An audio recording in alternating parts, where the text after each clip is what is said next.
This is an NBC News special. Here's Lester Holt. Good day, everyone. We're coming on the air to bring you the live coverage of today's coronavirus briefing at the White House. Here is the president. For being here today. This morning I spoke with the leaders of the G7 nations, and they really had a good meeting. I think it was a very, very productive meeting. I also spoke with our nation's governors. And this afternoon, we're announcing new guidelines for every American to follow over the next 15 days as we combat the virus. Each and every one of us has a critical role to play in stopping the spread and transmission of the virus. We did this today. This was done by a lot of very talented people, some of whom are standing with me, and that's available. And Dr. Birx will be speaking about that in just a few minutes. It's important for the young and healthy people to understand that while they may experience milder symptoms, they can easily spread this virus, and they will spread it indeed, putting countless others in harm's way. We especially worry about our senior citizens. The White House Task Force meets every day and continually updates guidelines based on the fast-evolving situation that this has become all over the world. It's all over the world. It's incredible what's happened in such a short period of time. On the guidelines of the task force, the new modeling conducted by Dr. Birx and our consultation with governors, we've made the decision to further toughen the guidelines and blunt the infection now. We'd much rather be ahead of the curve than behind it, and that's what we are. Therefore, my administration is recommending that all Americans, including the young and healthy, work to engage in schooling from home when possible, avoid gathering in groups of more than 10 people, avoid discretionary travel, and avoid eating and drinking at bars, restaurants, and public food courts. If everyone makes this change or these critical changes and sacrifices now, we will rally together as one nation, and we will defeat the virus, and we're going to have a big celebration all together. With several weeks of focused action, we can turn the corner and turn it quickly. A lot of progress has been made. I'm also pleased to report today that a vaccine candidate has begun the phase 1 clinical trial. This is one of the fastest vaccine development launches in history, not even close. We're also racing to develop antiviral therapies and other treatments, and we've had some promising results, early results, but promising, to reduce the severity and the duration of the symptoms. And I have to say that our government is prepared to do whatever it takes. Whatever it takes, we're doing. We're doing it in every way. And with that, I'd like to just introduce Dr. Birx, who's going to discuss some of the things that we strongly recommend. Thank you. Thank you, Mr. President. I think you know over the last months, we've taken very bold action to stop the virus from coming to our shores. And because of that, we gained time to really get together and understand the progress across the globe of what has worked and what hasn't worked. We now need to appeal to every single American so that they can have their role in stopping the spread of this virus.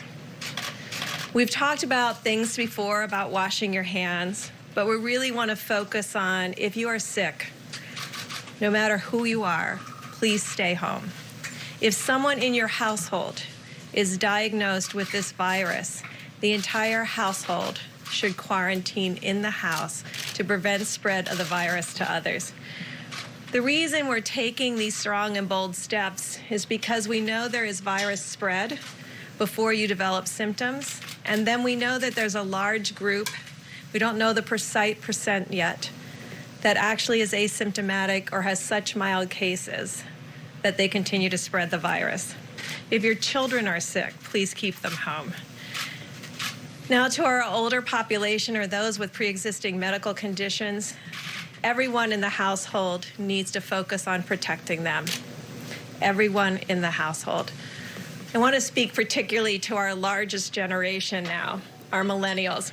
I have the mom of 2 wonderful millennial young women who are bright and hardworking, and I will tell you what I told to them. They are the core group that will stop this virus.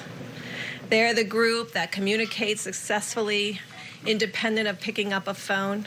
They intuitively know how to contact each other without being in large social gatherings. We're asking all of them to hold their gatherings to under 10 people, not just in bars and restaurants, but in homes. We really want people to be separated at this time. To be able to address this virus comprehensively that we cannot see, for which we don't have a vaccine or a therapeutic.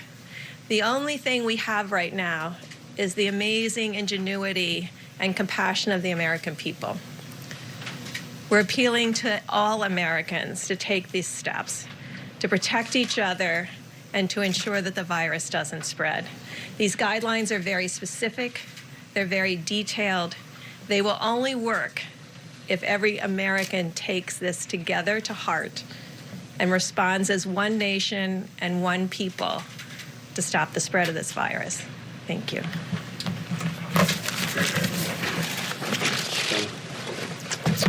Thank you very much, Dr. Birx.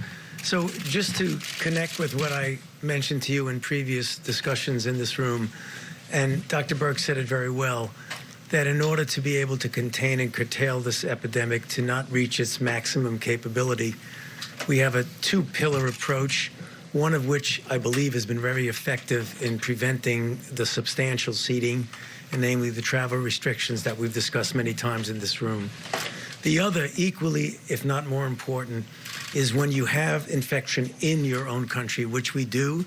And, you know, I could read the numbers, but they're really essentially what we've seen yesterday, incremental increases both globally as well as in the United States, with the curve doing that. So therefore, the kinds of things that we do are containment and mitigation.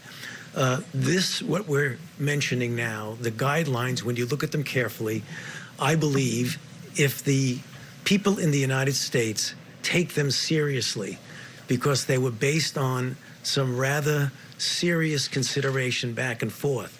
Some may look at them and say they're going to be really inconvenient for people. Some will look and say, well, maybe we've gone a little bit too far. They were well thought out. And the thing that I want to re-emphasize, and I'll say it over and over again, when you're dealing with an emerging infectious diseases outbreak, you are always behind where you think you are if you think that today reflects where you really are. That's not word speak. It means if you think you're here, you're really here because you're only getting the results. Therefore, it will always seem that the best way to address it would to be doing something that looks like it might be an overreaction.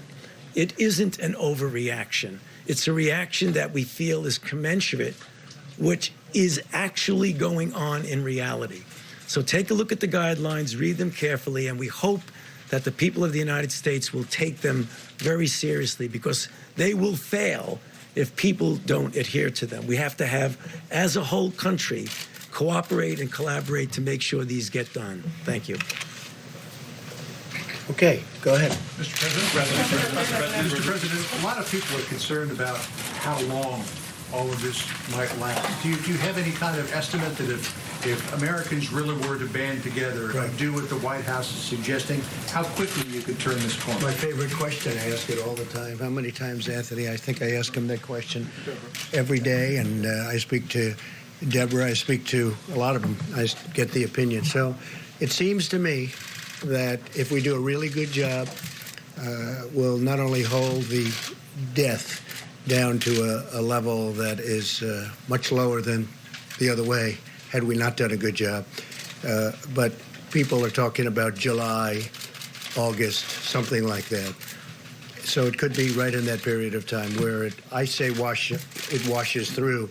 Other people don't like that term, but where it washes through.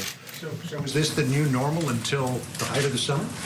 We'll see what happens, but they think August, could be July, could be longer than that. But I've asked that question many, many times, yes. That being said, Mr. President, Americans today and looking forward are living with so much anxiety and so much fear, facing uncertainty right now. I'm curious, how are you talking to your own family about this? How are you talking to your youngest son?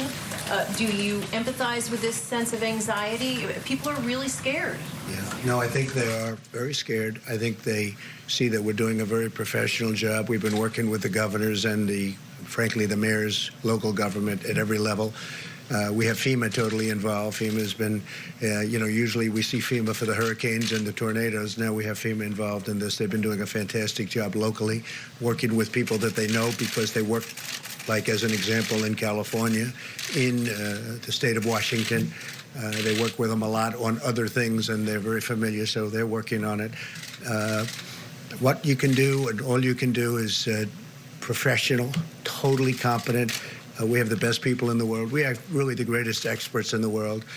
And someday soon, hopefully it'll end and we'll be back to where it was. But this came up, it came up so suddenly. Look, you were surprised. We were all surprised. We heard about it. We heard about reports from China that something was happening, and all of a sudden, we did make a good decision. We closed our borders to China very quickly, very rapidly.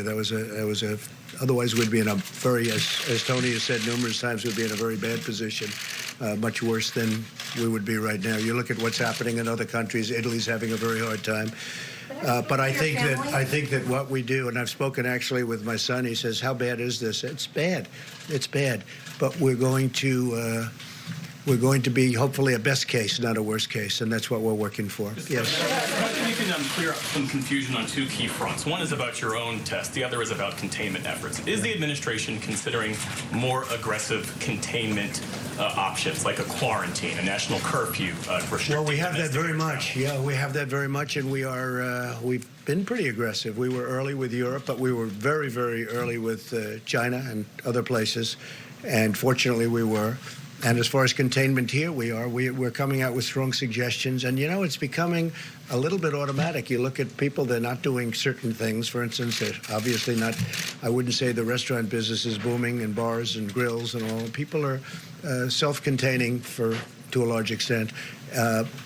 We look forward to the day when we can get back to normal.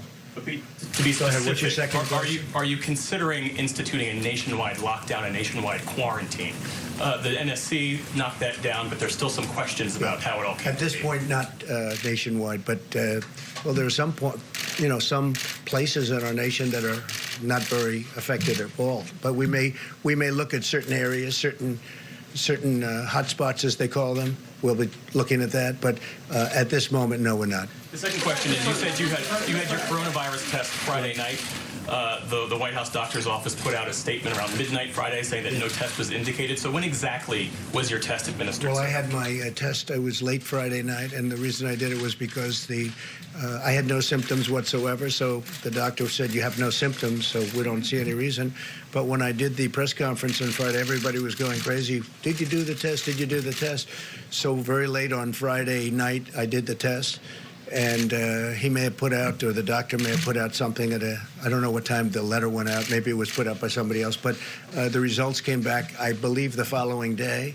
And we tested negative. But the question is, how could the White House doctor's office say a test wasn't indicated, implying that you hadn't had one when, in fact, you had? Well, I told them that, and I went totally by what they said, the doctors, more than one. They said you don't have any of the symptoms. They checked what you're supposed to check, and that I didn't have symptoms. But I did a test late on Friday night, and it came back probably 24 hours later or something. They sent it to the labs, came back later. Yeah, please. Mr. President, you had a teleconference with the nation's governors today. Yeah. And in that teleconference, you told them if they need things like respirators or masks to try to get it on their own. What did you mean by that, and what will the federal government do? If they can get them faster by getting them on their own, in other words, go through a supply chain that they may have, because the governors, during normal times, the governors buy a lot of things, not necessarily through federal government. If they're able to get ventilators, respirators, if they're able to get certain things without having to go through the longer process of federal government. We have stockpiles now, and we're ordering tremendous numbers of ventilators, respirators, masks, and they're ordered, and they're coming, and we have quite a few at this point. I think, Mike, we have a lot. But if they can get them directly, it's always going to be faster if they can get them directly, if they need them. And I've given them authorization to order directly. Go ahead, please. Mr. President, one of the big weaknesses in our healthcare system is surge capacity for medical facilities, and I wanted to ask what precautions, what planning is being done to get China was able to build hospitals in a matter of days.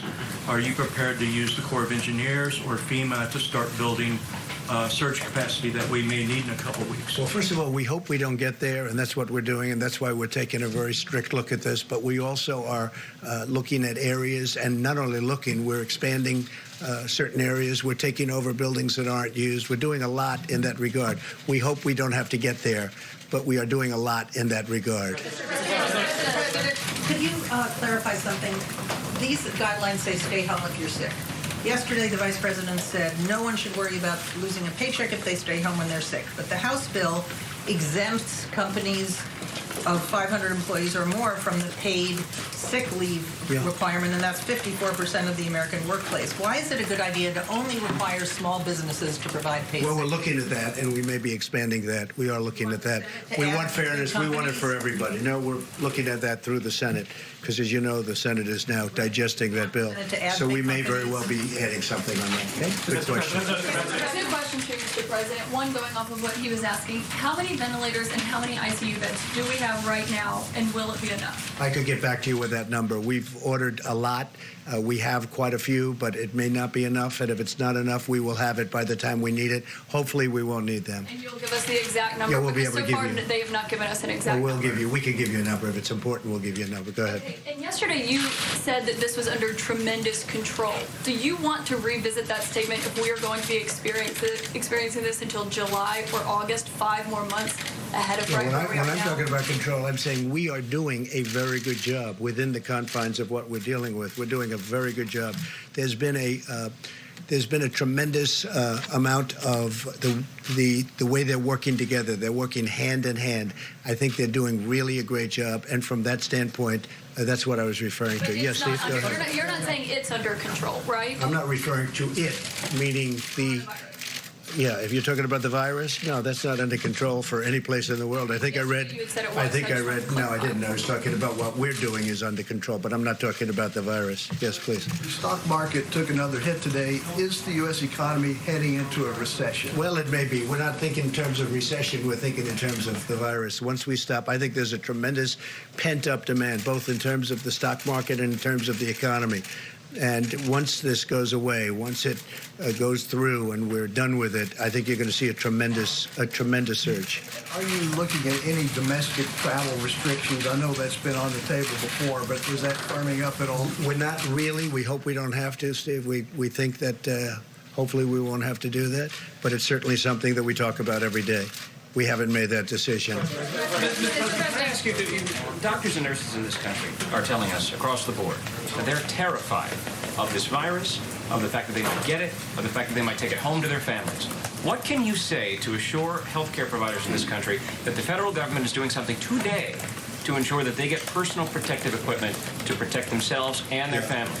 Well, I think the federal government is doing everything that we can possibly do. We made some very good early decisions by keeping people out, by keeping countries out, certain countries where the infection was very immense.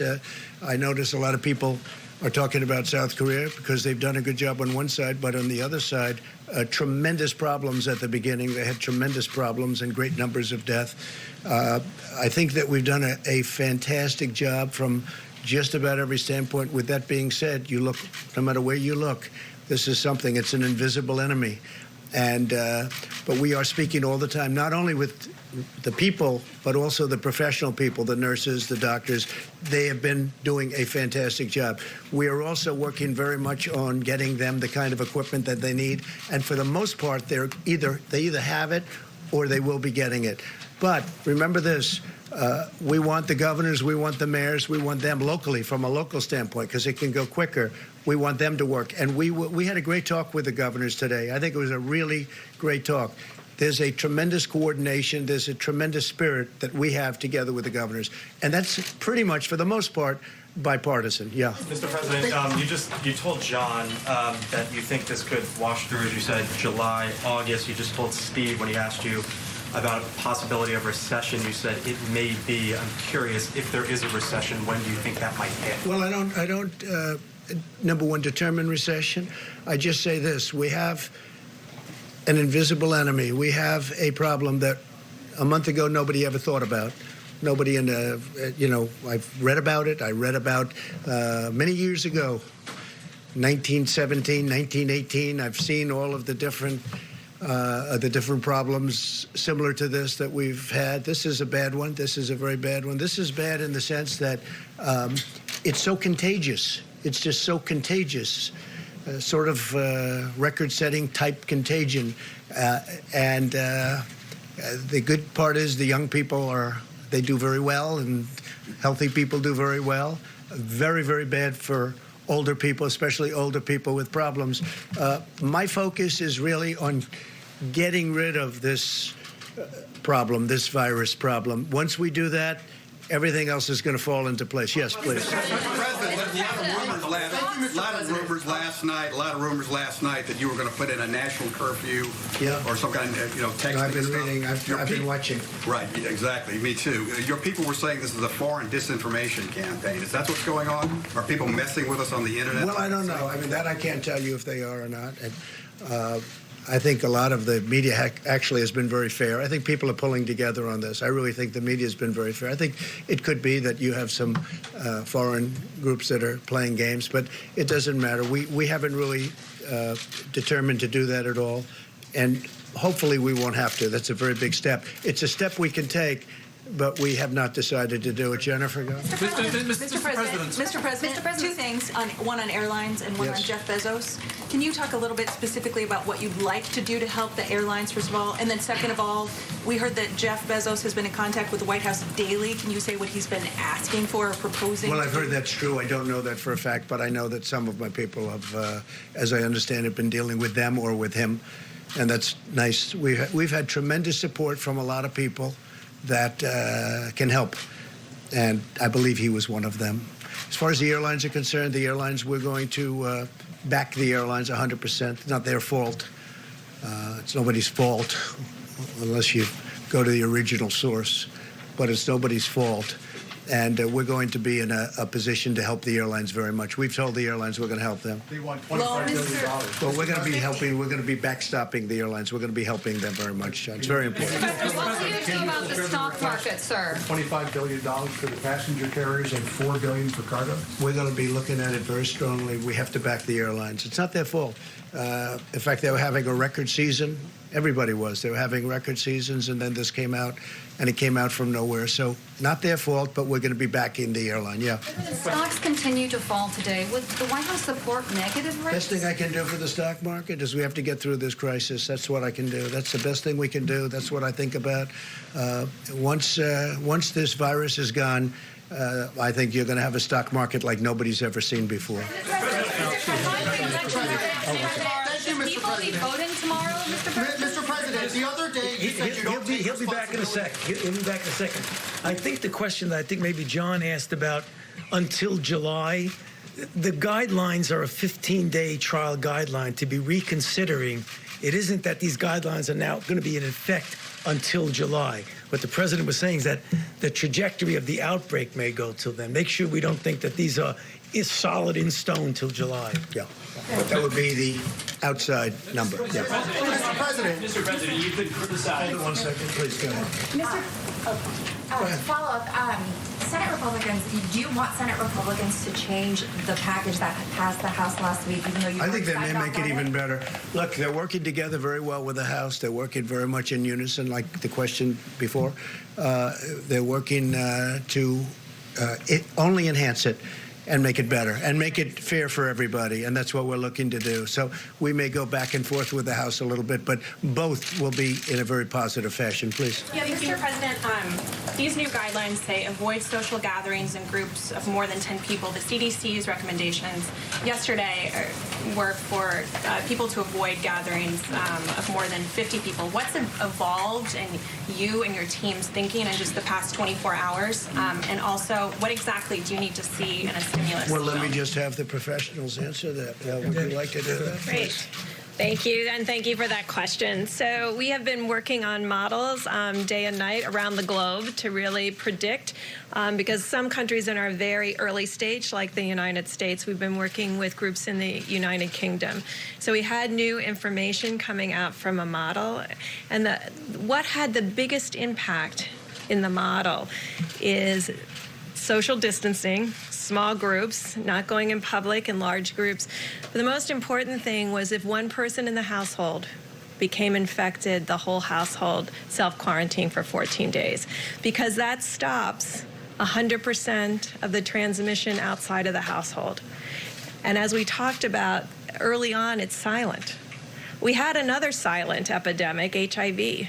And I just want to recognize the HIV epidemic was solved by the community, the HIV advocates and activists who stood up when no one was listening and got everyone's attention.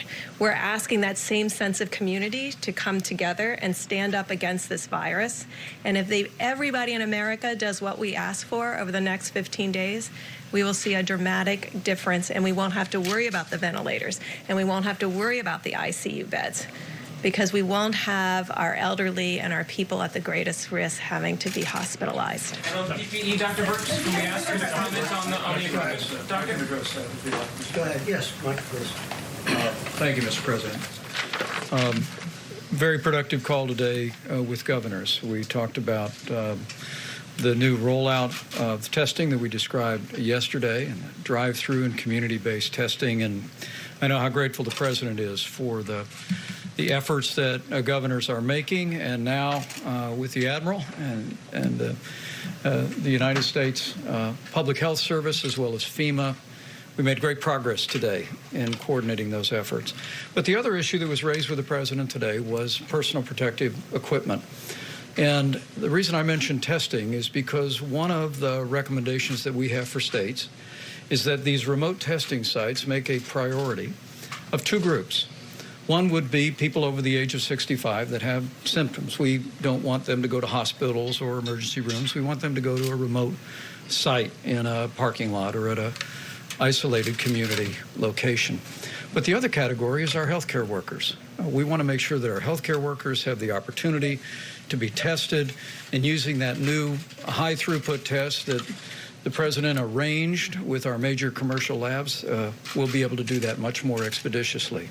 So we're putting a real priority on our extraordinary healthcare workers that are at this very hour coming alongside people that are struggling with the coronavirus and people that are concerned that they may have been exposed. The other piece is we're grateful that the legislation passed by the House of Representatives includes liability protection for N95 masks produced by companies like 3M in Minnesota, by Honeywell.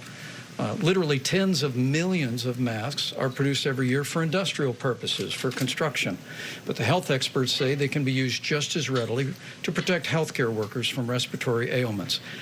3M and other companies were not able to sell those to hospitals, but the President negotiated with the Democratic leadership of the House and Senate. We've added a provision to the bill that will literally, from one company alone, add another 30 million masks per month back to the marketplace. We're strengthening the supply chain, and healthcare workers around America can be absolutely certain that the President and our entire team are going to continue to put the health of America first and put first our healthcare workers across this country that are meeting the needs of the people of our country. Mr. Vice President, how many test kits have been sent out, and how many people can actually be tested? I think the Admiral can answer that. And you might want to talk about the roving also. So thank you very much for that. As we talked about yesterday, we're really entering a new phase of testing. At first, we were at the initial phase where the CDC-developed test was only available in public health laboratories in the CDC. Works very well for a few thousand tests per day after it gets running. We're now moving into a phase that the big commercial laboratories with high throughput screening have availability. So as we talked about last week, because of the historic efforts of the FDA, a Roche test, and as the President predicted, a Thermo Fisher test were both produced last week under an emergency use authorization. 1.9 million of those tests will be sequentially into the ecosystem this week. From the information we have right now, 1 million tests are available with all the reagents, everything ready to go, primarily at the reference labs called Quest, LabCorp, and a couple others. Now, it doesn't matter if they're not in your neighborhood, because every day when people get tests, a little white box goes out in front, it gets shipped by an incredible distribution system. The test result and it's electronically reported. So these are available to people nationwide. We expect more and more than 1 million coming on board this week as the reagents come up and as people with the testing capacity validate that in their own hospitals and other places. And in the future, we expect at least 2 million next week and at least 5 million the week thereafter.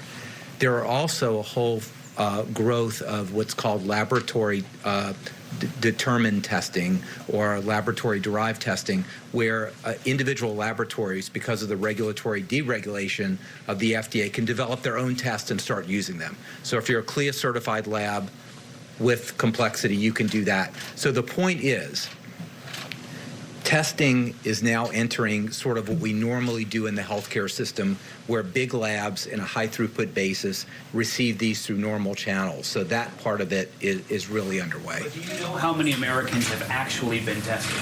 Do you have a number? There is a number. I don't have that number because I've been working on setting up this distribution system. So this is where we are. The state and public health laboratories in the CDC are published every day on the CDC website. The CDC gets feeds from LabCorp and Quest, and they get that on a daily basis. What is not being received right now, and Ambassador Birx is fixing, is that these homegrown tests in highly complex labs don't necessarily get reported in the system. However, as we move forward, particularly in the commercial phase of where we are right now, we expect about 80 to 85% of the tests to flow right into the CDC. We know them. That's not good enough for Ambassador Birx. She wants 100, and we'll work on that. Sir, are you... So I think just to put it a different way, a lot of testing has been going on, and I don't believe anybody's been able to do what we're doing and what we will be doing. And let me just say that we talked about the drive-through testing yesterday. I want it to be clear to everybody, this is just another tool for states and local public health systems and healthcare systems to use. It's not replacing testing that goes on in a doctor's office or in a hospital, or if you go to your doctor and wants to get tested in that office. This is just another tool that we're helping the states to have. And again, as we talked about, this is modeled on the FEMA-based points of distribution system optimized for testing. We expect this week, we now have gear, people being shipped right now today that will be in over 12 states with multiple sites, many of states having multiple sites, to start augmenting the local capacity and really providing the state and the local people what they need as another way for people to get tested. So this has never been done before. That's never been done, and certainly not on a level like that. And I will say that I think I can speak for the professionals that if you don't have the symptoms, if your doctor doesn't think you need it, don't get the test. Don't get the test. I think that's very important. Not everybody should run out and get the test. That's right. But we're able to handle tremendous numbers of people. John? Mr. President, earlier today, Governor Cuomo of New York said that he believes that hospital capacity soon will be overwhelmed and implored you to call on the Army Corps of Engineers to build temporary facilities to house patients. Is that something we're looking into? It. We've heard that. We've heard it from really two places. There are two places that have specifically, New York being one, and we are looking into it very strongly. Yeah. Steve, go ahead, please. Sir, how have you changed your own behavior to take account of this virus? Are you washing your hands more? Oh, I've always washed my hands a lot.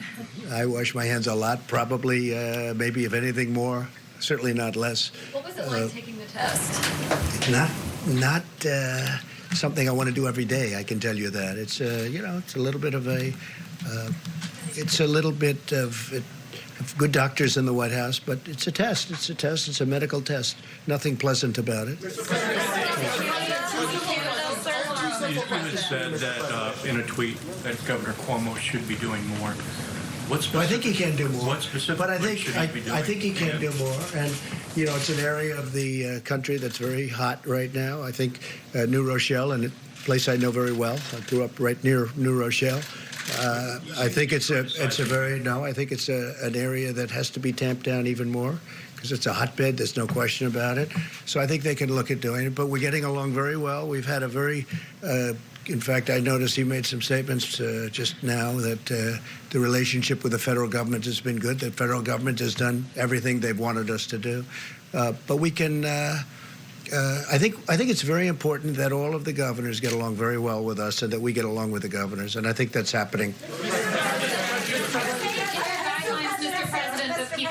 I have Mr. President. The defense secretary and the assistant defense secretary have decided to separate and be in a bubble to avoid the spread of the disease and to protect the chain of command. Is that something you and the vice president should be doing? And has there been any talk about having to have a 25th Amendment? Well, we haven't thought of it, but you know, I will say this: that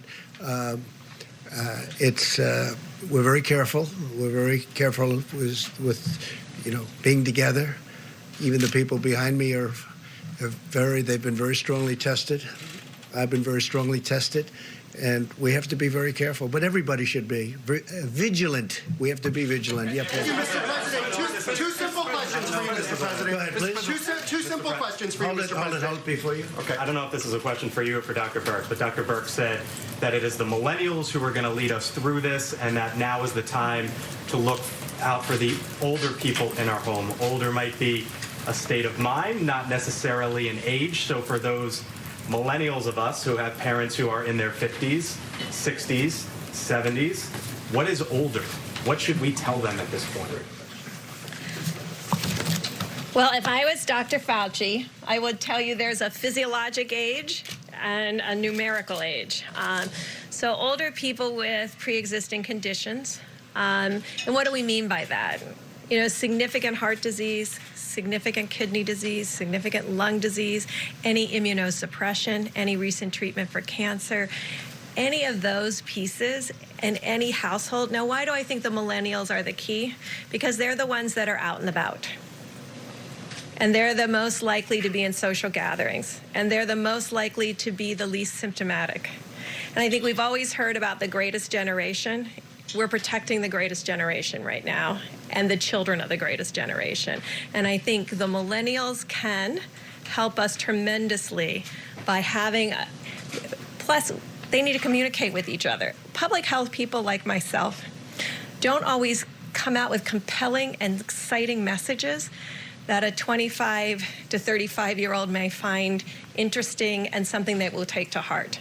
But millennials can speak to one another about how important it is in this moment to protect all of the people. Now, you could be 40 and have a significant medical condition and be of substantial risk. You could be 30 and having come through Hodgkin's disease or non-Hodgkin's lymphoma and be of a significant risk. So there are risk groups in every age group, but there's more millennials now than any other cohort, and they can help us at this moment. Mr. President, thank you very much. Thank you very much, Mr. President. You already talked. Mr. President, the other day you said that you were not responsible for the testing shortfall. Very simple question. Does the buck stop with you? And on a scale of 1 to 10, how would you rate your response to this crisis? I'd rate it a 10. I think we've done a great job. And it started with the fact that we kept a very highly infected country, despite all of even the professionals saying, no, it's too early to do that. We were very, very early with respect to China. And we would have a whole different situation in this country if we didn't do that. I would rate it I would rate ourselves and the professionals. I think the professionals have done a fantastic job. As far as the testing, you heard the Admiral. I think the testing that we've done, we really took over an obsolete system, or put it maybe in a different way, a system that wasn't meant to do anything like this. We took it over, and we're doing something that's never been done in this country. And I think that we are doing very well. We took the system, we worked with the system we had, and we broke down the system purposely. We broke it down in order to do what we're doing now. And within a short period of time, and even now, we're testing tremendous numbers of people. And ultimately, you're saying it will be what? It will be up to how many people will we be able to test? We certainly expect with the high throughput testing that that's no longer a barrier. The barrier is actually doing the test on a person. And I'm sure, as the president would inform you, in order to do the test, a healthcare provider needs to dress in full personal protective equipment. And there's a swab that's put in the back of the nose all the way to the back of the throat. It's called a nasopharyngeal swab, which is then put in media. The next person who has to get tested, that healthcare provider has to change all the personal protective equipment.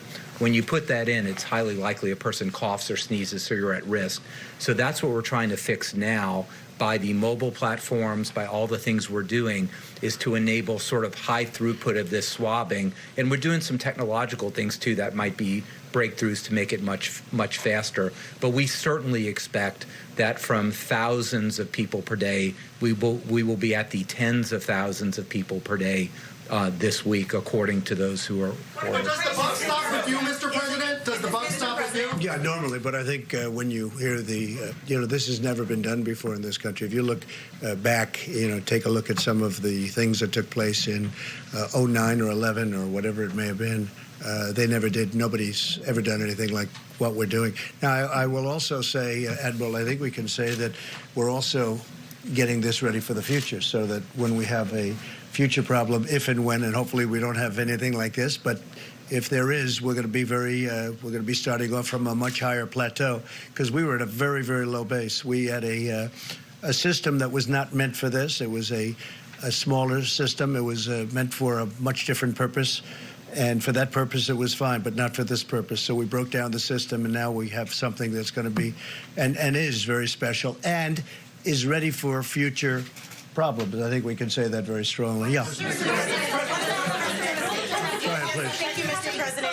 How close are you to shutting down America's northern border with Canada? And could you also speak to the fact about the elections that are supposed to be taking place tomorrow? Is it your advice that those states postpone those elections? Well, I'd leave that up to the states. It's a big thing, postponing an election. I think, to me, that really goes to the heart of what we're all about. I think postponing an election is a very tough thing. I know they're doing, because they've been in touch with us, they're doing it very carefully. They're spreading people out at great distances, as you can see. And I think they'll do it very safely. I hope they do it very safely. But I think postponing elections is it's not a very good thing. They have lots of room in a lot of the electoral places, and I think that they will do it very well. But I think postponing is unnecessary. And on the northern border, sir, how close are you to shutting? We think about it. We think about it. If we don't have to do it, that'll be good. We have very strong emergency powers when it comes to something like this, both on the southern and the northern borders, and we are talking about different things, but we'll see. Right now, we have not decided to do that. Steve? Can we get Dr. Fauci to talk about the vaccine trial today, and whether the timetable for vaccine is it possible to accelerate, or is it still like 12 to 18 months? So, thank you for that question. The vaccine candidate that was given the first injections for the first person took place today. You might recall when we first started, I said it would be 2 to 3 months, and if we did that, that would be the fastest we've ever gone from obtaining the sequence to being able to do a phase 1 trial. This has been now 65 days, which I believe is the record. What it is, it's a trial of 45 normal individuals between the ages of 18 and 55. The trial is taking place in Seattle. There will be 2 injections, one at 0 day, first one, then 28 days. There will be 3 separate doses, 25 milligrams, 100 milligrams, 250 milligrams, and the individuals will be followed for 1 year, both for safety and whether it induces the kind of response that we predict would be protective. And that's exactly what I've been telling this group over and over again. So it's happened. The first injection was today. Sir, the market just closed down 3,000, almost 13%. Your response to the market close, sir? Is pregnancy an underlying Thank you. condition? Dr. Fauci, is there guidance for someone who may have felt sick but then feels better, so you had symptoms but you no longer do, your fever's gone away? How long would you stay home after that point? That's not clear from the guidelines. Well, if you are positive for the infection, if you have coronavirus, it is less how you feel than whether or not you're still shedding virus. So the general issue about letting people out of a facility, who, for example, a hospital or whatever, who have been infected, you need 2 negative cultures, the same way that was just described, 24 hours apart. Yeah,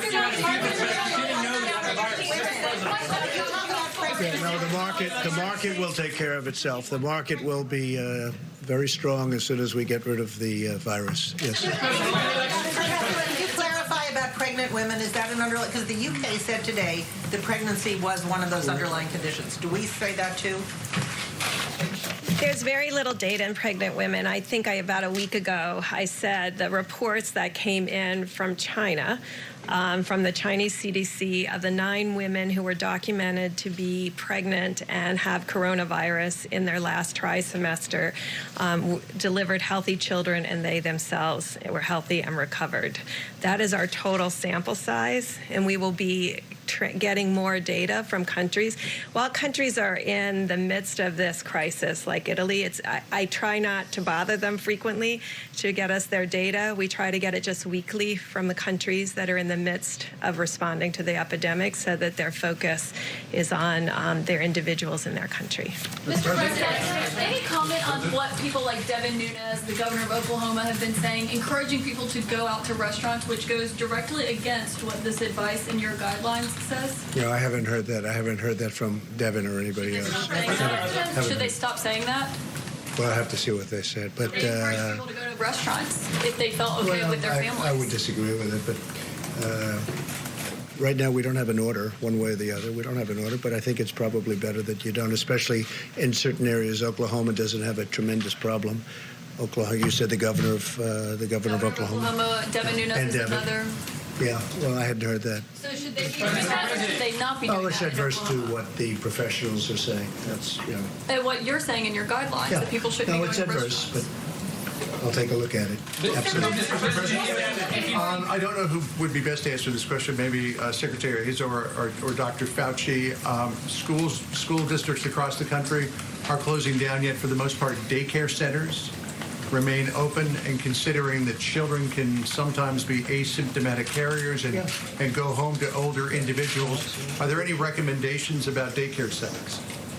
I'd prefer a point of our medical professionals to discuss that, given that's a clinical recommendation. That's a good question, John. In the original guidelines, as they were presented, it was schools, not daycare.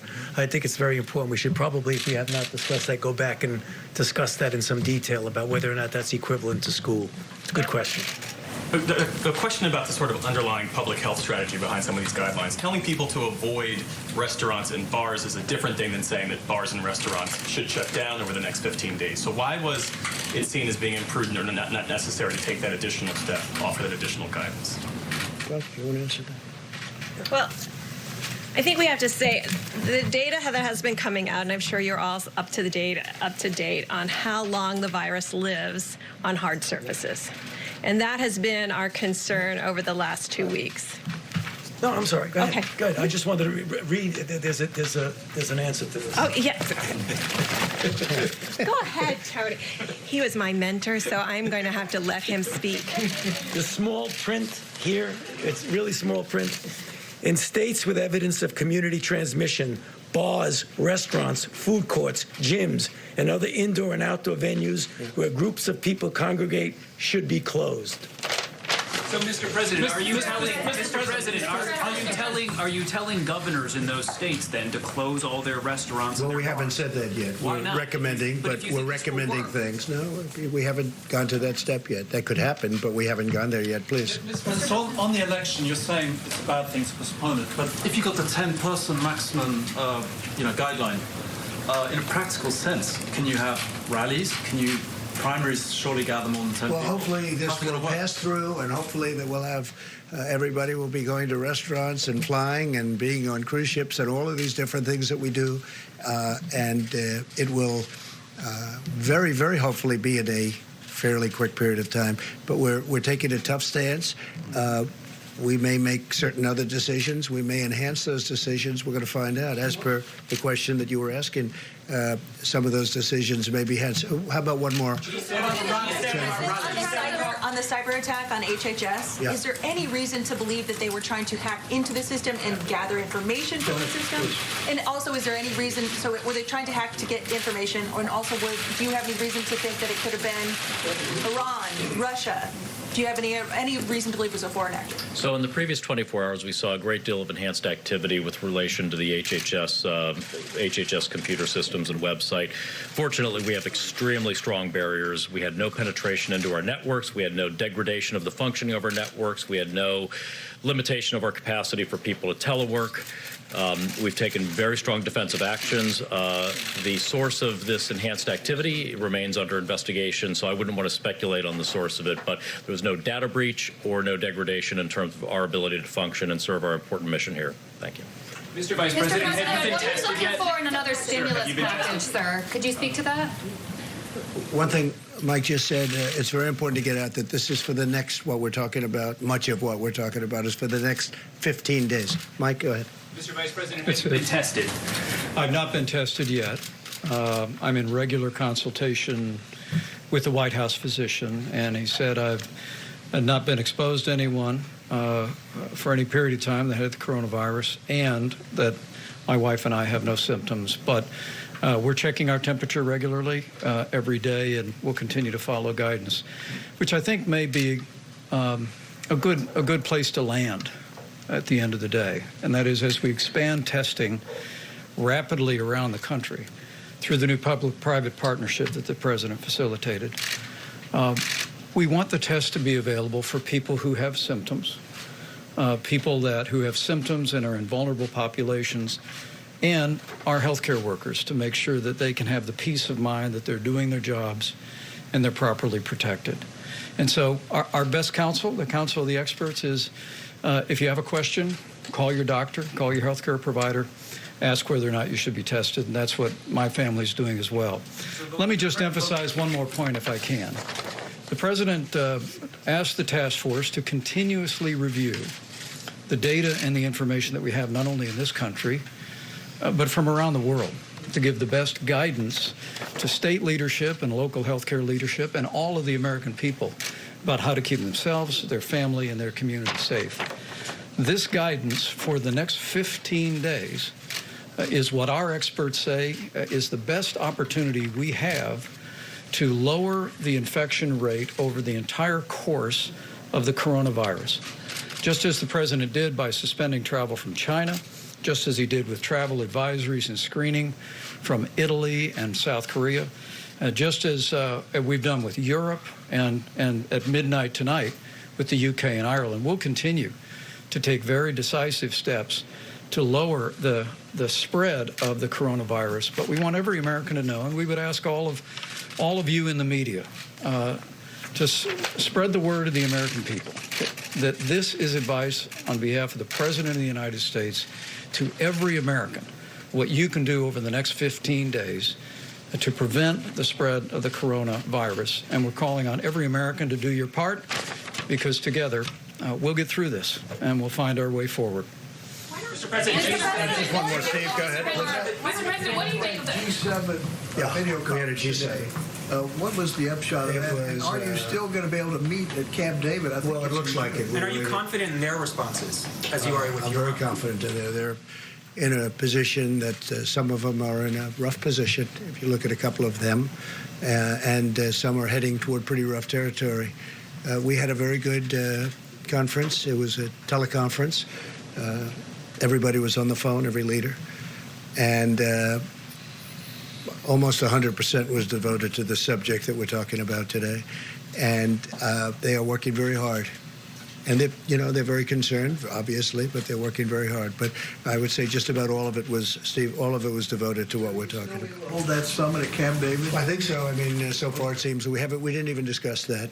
Still a ways off, but it was a very good discussion, and they have. There's a great camaraderie. There's a great togetherness. I think I can say that very, very strongly. Thank you all very much. Thank you. Thank you very much.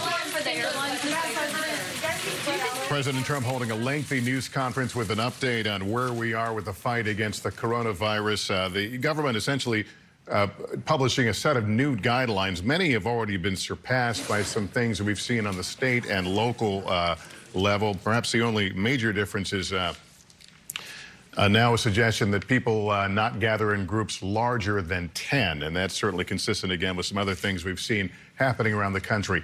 As the president was talking, the market was in a free fall. The Dow losing down almost 3,000 points. I missed the percentage. I think about 13% loss. There's the S&P down 324, NASDAQ down 970. Let's bring in our senior business correspondent, Stephanie Ruhle.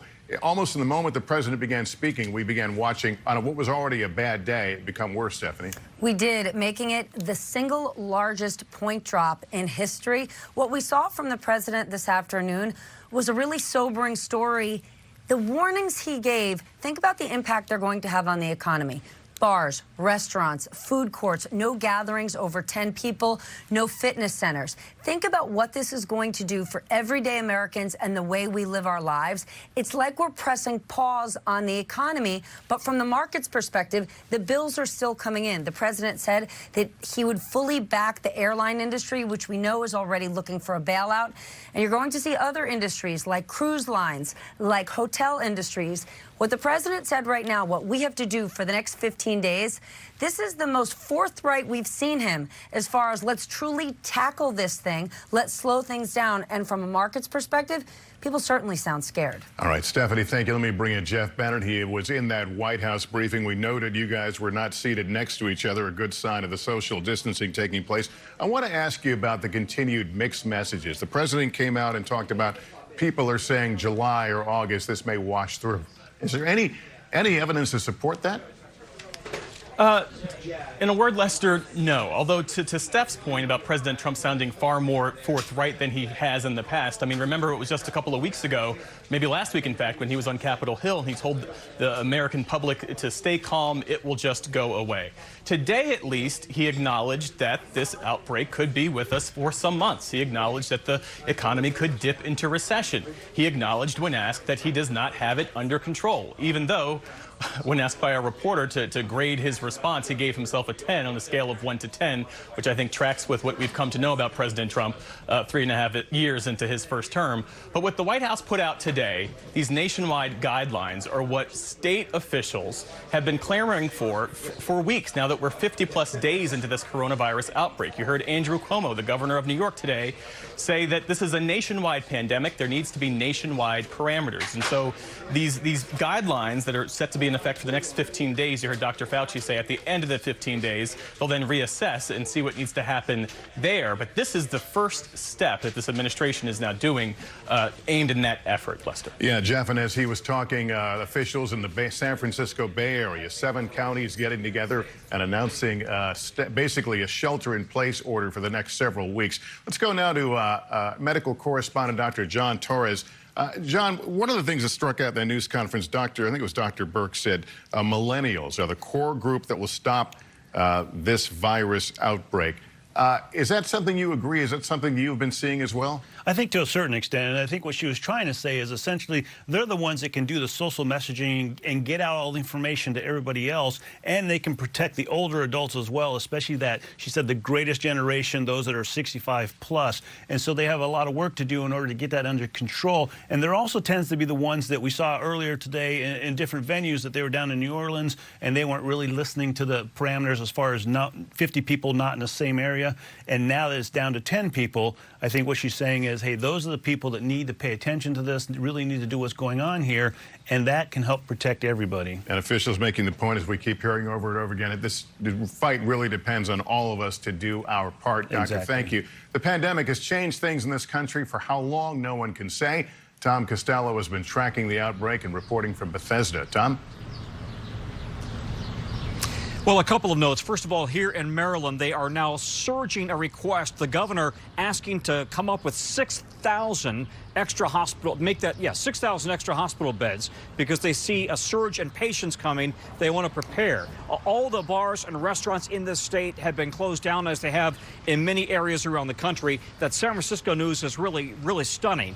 One other note here is what's happening in the airline industry. The airlines are now coming to the White House and saying they need $50 billion to essentially shore them up, to make sure that they can get through this very troubled time. United Airlines is now essentially putting half of their flights that they had planned, 50% of their schedule is now canceled. They're grounding planes. They're asking their unions to help them come up with ways to cut the payroll. The CEO taking a 100% pay cut. United's not alone. Delta and American and the other airlines all in the same boat. And the airline industry says there's no doubt about this. The airline industry right now is fighting for its survival. And the only way that these airlines are going to survive is if the government comes in with a massive bailout. So this is yet another indication of how this is rippling effect from mom and pop shops here on Main Street to huge companies that really are at the linchpins of the economy. This is really just a staggering blow to the economy. Yeah, things are moving so rapidly. Tom, thanks very much. We'll continue to follow all this, of course. Developments are happening almost on a minute-by-minute basis. We'll have a complete wrap-up when I see you on NBC Nightly News. For now, I'm Lester Holt in New York. Good afternoon.